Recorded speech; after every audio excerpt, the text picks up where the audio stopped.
نظر پڑ رہی ہے، یہ تو باب الحوائج حضرت مسلم ابن عقیل سفیر امام حسین علیہ السلام۔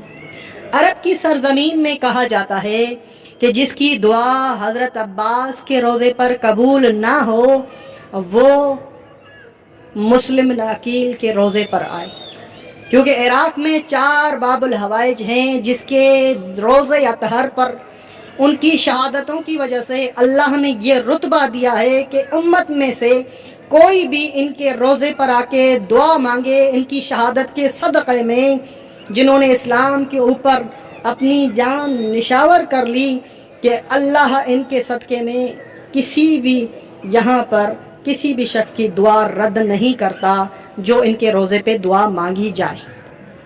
آپ دور ہیں اور میں چاہتا ہوں اس ویڈیو کے ذریعے سے آپ کو قریب لایا جائے۔ مسجد کوفہ کی اہمیت، کوفہ میں کون کون سے مقامات ہیں، ان مقامات کو دیکھ کر ہی پتہ چلے گا کہ اس مسجد کی اہمیت کس وجہ سے۔ سب سے بڑا مقام جو یہاں پر ہے حضرت محمد صلی اللہ علیہ وآلہ وسلم، ان کا مقام آپ کو حکم دیا گیا کہ جب آپ معراج پہ جا رہے تھے کہ مسجد اقصیٰ میں 2 رکعت کے بعد پھر آپ نے 2 رکعت یہاں پر مسجد کوفہ میں نماز پڑھی ہے، جہاں پر آپ کا مقام ابھی تک باقی ہے، جس پہ لکھا ہوا ہے مقام محمد صلی اللہ علیہ وآلہ۔ تمام ڈیٹیل بتانے کے بعد ایک ایک مقام کی زیارت بھی کرانے جاؤں گا اور میں کوشش کروں آپ کو بور نہ ہونے دوں۔ اور اس کے بعد دوسرا جو افضل مقام ہے، آپ صلی اللہ علیہ وآلہ وسلم کے جانشین بلا فصل حضرت امام علی علیہ السلام، رسول خدا جب بھی آپ کو پکارا کرتے تھے 2 القاب سے، آپ کو کہتے تھے امیر المومنین اور آپ کو کہتے تھے ابو الحسن۔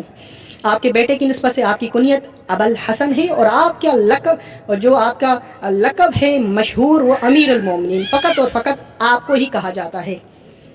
مومنین کے درمیان میں آپ بلند آواز سے صلی اللہ علیہ وآلہ وسلم حضرت امام علی علیہ السلام کو امیر المومنین کہہ کر بلایا کرتے تھے، تو جس کی وجہ سے قوم غدیر پہ آپ نے اسی امیر المومنین کا اعلان بھی کیا۔ اسی امام علی علیہ السلام جب آپ 19 رمضان کی صبح نماز پڑھا رہے تھے، خدا کی لعنت ہو، اسلام کا دشمن عبد الرحمن ابن ملجم نے آپ کو کسی سیاسی پہلو پر یہاں پہ قتل کیا کسی کے کہنے پر، اور آپ کو ضربت ماری گئی۔ یہ مقام ہے جہاں پہ آپ نماز پڑھایا کرتے تھے، جس کا نام مسجد محراب امام علی۔ اس کے بعد یہاں پہ سفیر امام حسین مسجد کوفہ میں آئے اور ان کے ساتھ دغا بازی ہوئی۔ جن لوگوں نے ان کے ساتھ جو بھی کیا وہ سارے مسلمان تھے۔ اب یہ نہیں کہہ سکتے کہ وہ شیعہ یا مسلمان امام حسین سے محبت نہیں کرتے۔ ہم اور آپ، اگر اس دور میں امام حسین ہوتا، اگر امام کے پاس کوئی مصیبت ہوتی، کہ ہم خط نہیں لکھتے امام کے پاس کہ امام ہمارے گھر آپ کے لیے حاضر ہیں، ہم آپ کی بیعت کے لیے ہیں؟ جب ایسا ہے تو پھر یہ کیوں کہا جاتا ہے فقط شیعوں نے؟ نہیں، یہاں پر جو بھی مسلمان محمد رسول اللہ کا کلمہ پڑھتا تھا، نواسہ رسول سے محبت کرتا تھا اور یہ دعویٰ کرتا تھا رسول خدا نے امام حسین کو کہا تھا کہ آپ جنت کے جوانوں کے سردار ہیں، تو جن جن کے سردار ہیں ان سب نے خط لکھا تھا۔ جو دغا باز ہو گئے وہ صرف یہ نہیں ہے کہ دغا باز کوفہ کے لوگ، نہیں، دغا باز ہر وہ شخص ہے جو اسلام سے مکر جاتا ہے، جو شریعت پہ نہیں اترتا اور اعمال انجام نہیں دیتا، یزیدی محفل میں بھی بیچتا ہے، حسینی محفل میں بھی جاتا ہے، یہ دغا باز ہے۔ کوفی کی تاریخ مختصر یہ ہے۔ تو مختصراً سفیر امام حسین کا روزہ یہاں پر ہے، اس کے بعد مختار صفوی، ہانی ابن عروہ، اس کے بعد مقام امام جعفر صادق، مقام حضرت نوح، حضرت آدم، حضرت ابراہیم، حضرت خضر علیہ السلام، حضرت صالح، حضرت ہود، اس طرح کے مقامات ہیں۔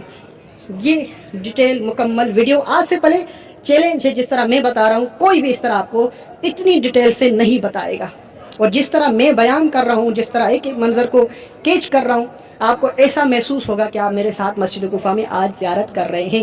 اگر آپ نے شیطان نے آپ کو وسوسہ نہیں ڈالا تو انشاءاللہ میرے ساتھ ہی رہیے گا۔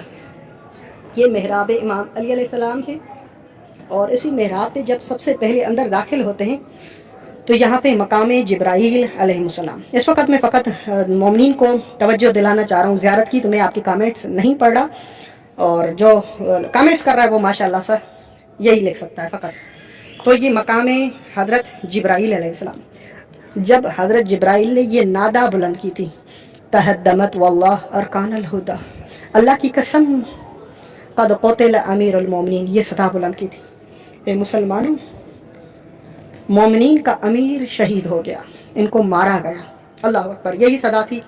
حضرت جبرائیل علیہ السلام کی، اور یہ وہ مقام ہے جہاں پر میرے مولا علی علیہ السلام نماز پڑھایا کرتے. کیا ضروری ہے 19 رمضان یا 21 رمضان پہ حضرت امام علیہ السلام کو شہادت کا پرسہ دیا جائے، ان کی شہادت کے آنسو بہائے جائے؟ نہیں. جب بھی ہمارا تو دن میں مومن کے تو صبح اٹھتے یا علی کہتے رہتا ہے، بسم اللہ الرحمن بسم اللہ وزن رسول. یہی وہ مقام ہے جہاں پر انبیاء نے قدم رکھے ہیں، یہی وہ مقام ہے جہاں پر ہر نبی نے یہاں پر نماز پڑھی ہے. اور آپ کو بتاتا چلوں ایک مرتبہ پھر، اتنی خوبصورت زیارت اتنی ڈیٹیل کے ساتھ بتا رہا ہوں، میری محنت کو ضائع نہیں کرنا ہے، آپ نے میرے ساتھ دینا ہے.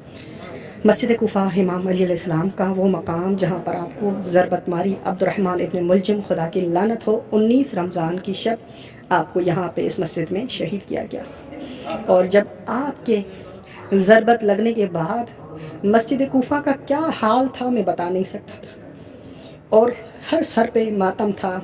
اور یہ کہہ رہے ہیں کہ میرے مولا، کوئی کہہ رہا تھا کہ میرے بابا، کوئی کہہ رہا تھا ہائے آقا، کہہ رہا تھا کوئی میرے مولا. یہی صدائیں بلند تھی، واہ امامہ واہ غریبہ واہ غربتا واہ ابتا، یہ صدائیں بلند تھیں. اب یہی آوازیں جب بلند ہوتے ہوئی مولا علی علیہ السلام کے گھر تک گئیں تو اللہ اکبر، مولا علی علیہ السلام کی بیٹیاں یہاں پر موجود تھیں. ایک جناب عالیہ زینب اور دوسری ام کلثوم.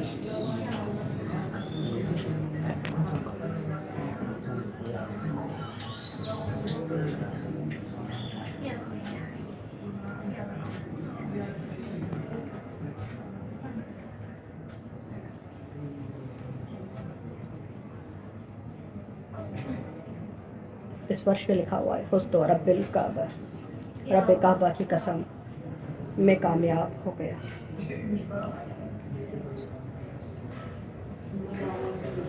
یہ مقتل گاہ امام علی علیہ السلام. جب یہاں سے مسلمانوں نے آپ کو جب اٹھا کے آپ کے گھر لے جانا چاہا تو مولا حسن سے مولا امیر نے کہا ہاتھ پکڑ کے، بیٹا حسن، ان مسلمانوں کو کہو، میرے اصحاب کو کہو، میرے چاہنے والوں کو کہو اپنے اپنے گھر چلے جائیں. اب لوگوں کو پتہ چلا کہ مولا کا حکم ہے اپنے اپنے گھر جانے کا، تو سب نے اعتراض کیا، مولا اس زخمی حالت میں کون آپ کو چھوڑ کے جائے گا؟ تو میرے مولا امیر نے کہا، تمہیں معلوم ہے کہ علی لاوارث نہیں، علی کی بیٹیاں ان کے گھر پر ہیں، اور میں نہیں چاہتا جب میری بیٹیوں کو یہ معلوم ہوگا کہ ان کے بابا کے سر پہ اتنی بڑی ضربت لگی ہوئی ہے اور خون بہہ رہا ہے، کسی بیٹی کی آواز آپ کے کانوں تک جائے، مجھ علی کی غیرت کو گوارا نہیں. ہائے ہائے ہائے ہائے، یہ کوفہ ہے جس میں یہ میرے مولا علی علیہ السلام جملہ فرما رہے ہیں، مجھ علی کی غیرت کو یہ گوارا نہیں کہ کسی صحابی تک بھی میری بیٹی زینب یا ام کلثوم کی آواز جائے. ہم بس ایک مرتبہ اسی کوفے کو اس نظر سے دیکھیں جو ایام ابھی ختم ہوئے ہیں. میرے مولا آپ نے تو صرف آواز سننے کی بات کی. میرے مولا آپ کی یہی بیٹیاں، یہی شہر اور یہی لوگ تھے. جب اجر پہنچی کہ حسین کی بیٹی زینب، علی کی بیٹی زینب، تو جس کے ہاتھ میں جو ملا ان کے سروں پہ مارتے رہے، اور ایسا ظلم کیا کہ مولا سجاد مرتے دم تک یہ کہتے رہے، کبھی شام اور کبھی کوفہ کی بازار کو یاد کرتے رہے، اس حال میں کہ آپ خون کے آنسو بہاتے رہے. یا حسین یا حسین یا حسین، میرے مولا میرے آقا رحم فرما. آپ کی بیٹی نے وہ زخم دیکھے، ہماری اپنی زندگی میں دیکھیں. اگر میری ماں میری بہن میرے ساتھ ہو اور کوئی اسے مارے اور میں اسے روک بھی نہ سکوں ایک لمحے کے لیے، کم از کم یہ سوچیں اس کوفہ شہر میں کہ میری بیٹی اور میری ماں میرے ساتھ ہو اور اسے کوئی مارے، اور میں سے اچھا مارنا الگ بات ہے، یہ کہہ کر مارے کہ باغی کی بہن. دیکھیں مولا حسین علیہ السلام نے بھی کربلا میں ایک شخص کو یمنی انگوٹھی دیتے ہوئے کہا، یہ انگوٹھی اپنی بیٹی کو دو، جس نے کہا کہ باغی کو مار کے اس کی انگوٹھی لے کے آنا.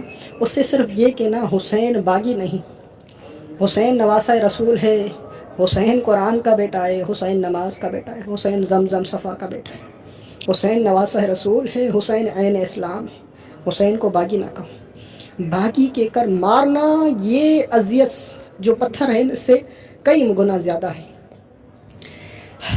میرے اندر یہ الفاظ نہیں ہے کہ میں مزید اس پہ روشنی ڈال سکوں.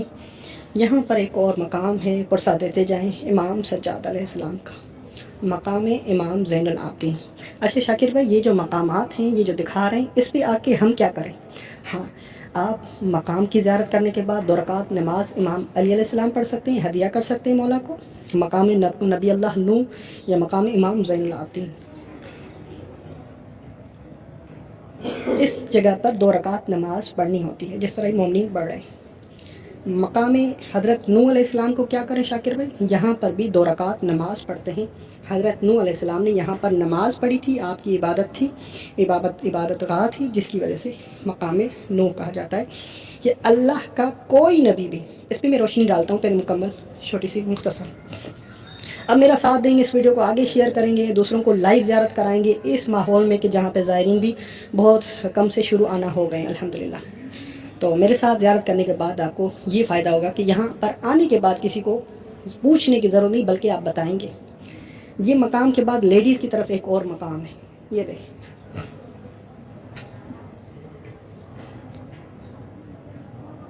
یہ دیکھیں، یہ دروازہ نظر آ رہا ہے آپ کو؟ یہ دروازہ نظر آ رہا ہے؟ کسی کو نظر آ رہا ہے تو وہ اس دروازے کا جو نام لکھا ہوا ہے یہاں ٹائپ کرے، کامنٹس کرے۔ میں دوسرے کامنٹس کوئی بھی نہیں پڑھ رہا ہوں، بات غور سے سنیں گے تو بڑی پیاری زیارت ہو جائے گی، ایسے محسوس ہوگا میرے ساتھ۔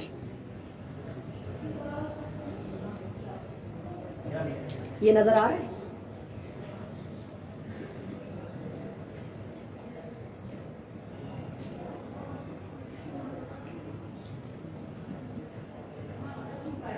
یہ لکھا ہے باب سد، یعنی کیا؟ یہ کون سا دروازہ ہے جو شاکر بھائی ان سارے دروازے ایسے بنے ہوئے وہ بند ہیں؟ اب یہ دروازہ بند کیا گیا تھا بعد میں بنو عباس، بنو امیہ کے دور میں۔ کیوں؟ حسد اور جیلس کی وجہ سے۔ کیوں شاکر بھائی؟ کیونکہ امام علی علیہ السلام جب اپنے گھر سے آتے تھے نا، یہ دروازہ کھلتا تھا۔ سمجھ رہے میری بات سمجھ میں آ رہی؟ کتنی دقیق بات بتا رہا ہوں۔ خدا را کامنٹس کر کے اپنا وقت ضائع نہ کریں، صرف یہ بات پہ غور کریں جو میں آپ کو بتانا چاہ رہا ہوں۔ صرف کیوں میں کامنٹس نہیں دیکھ رہا ہوں، آپ کو بتا رہا ہوں بار بار، صرف علم دینے جا رہا ہوں، معلومات اس کو پکڑ کے کریں۔ مولا علی علیہ السلام جب بھی اپنے گھر سے آتا تھا تو اس دروازے سے آتا تھا، اسے باب السدہ کہتے ہیں، ٹھیک ہے، جو اس وقت بند کیا گیا، بنو عباس بنو امیہ نے بند کیا، اب یہ دوبارہ یہاں پر تعمیر ہو کے کھلنے جا رہا ہے، جو مسجد کوفہ کے پیچھے آپ کا گھر ہے، جس کی میں کچھ دیر بعد زیارت کروں گا، کل ویڈیو اپلوڈ کروں گا مکمل۔ وہ مولا علی علیہ السلام جب 19 پہ آ رہے تھے، پرندوں نے آپ کو پکڑا، اس دروازے سے آپ داخل ہوئے،